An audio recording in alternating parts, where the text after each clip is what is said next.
Story king में आपका स्वागत है।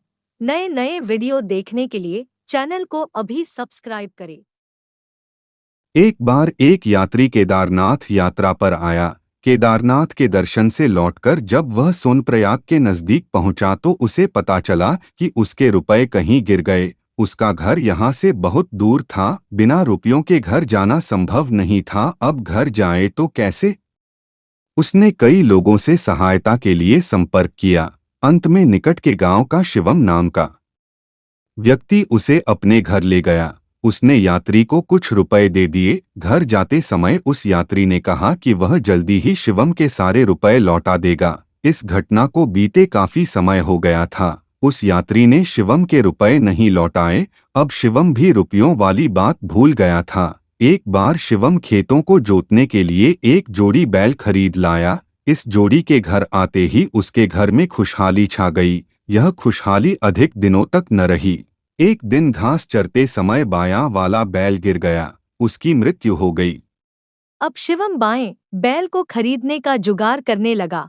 उसने एक नया बैल खरीद ही लिया, लेकिन इस जोड़ी में पहले जैसी बात नहीं रही। नया बाया बैल पुराने दाएं बैल की तुलना में जवान था। पुराना बैल धीरे धीरे अशक्त होने लगा। कमजोरी के कारण अब उसे हल लगाने में कठिनाई होने लगी। वह धीरे धीरे बीमार पड़ता गया। इसी बीच एक दिन एक अपरिचित व्यक्ति शिवम के घर पहुंचा। शिवम, क्या आपका ही नाम है? हाँ, उसकी बात को सुनकर शिवम बोला, बहुत समय गुजर चुका है अब तो। क्या किसी यात्री ने आपसे कुछ रुपए उधार लिए थे? उस व्यक्ति ने शिवम से पूछा। हाँ, मैं तो भूल ही गया था। केदारनाथ से लौटने के बाद उस यात्री के रुपए कहीं खो गए थे। मैंने ही उसे कुछ रुपए दिए थे। शिवम बोला, मैं उसी यात्री का बेटा हूँ। केदारनाथ से लौटने के तुरंत बाद मेरे पिता की मृत्यु हो गई। मरने से पहले वे कुछ कहने की कोशिश कर रहे थे, किंतु कह नहीं तो पाए। तुम्हें उधार वाली बात किसने बताई? उस व्यक्ति के कहने पर शिवम ने उससे पूछा। मुझे कुछ दिन पहले सपना आया। सपने में मैंने पिताजी को देखा। उन्होंने मुझसे कहा कि उन्होंने शिवम नाम के व्यक्ति से कुछ रुपए उधार लिए थे, किंतु वे चुकता नहीं कर पाए थे। सपने में ही उन्होंने मुझे आपके घर का पता बताया था। उन्होंने यह भी बताया था कि इसी उधार को चुकता करने के लिए उन्होंने आपके बैल के रूप में जन्म लिया है। बैल के रूप में सेवा करते करते उन्होंने काफी उधार चुकता कर लिया है।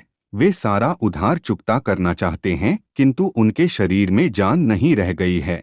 वे बीमार हैं, इसलिए उन्होंने मुझे सपने में आदेश दिया कि मैं उनके बचे हुए रुपए आपको लौटा दूं, तभी उन्हें बैल के शरीर से मुक्ति मिलेगी। यह कहकर उस व्यक्ति ने शिवम को बाकी रुपए लौटा दिए। जैसे ही शिवम ने वे रुपए अपनी जेब में रखे, शिवम के बीमार बैल ने आखिरी सांस ली।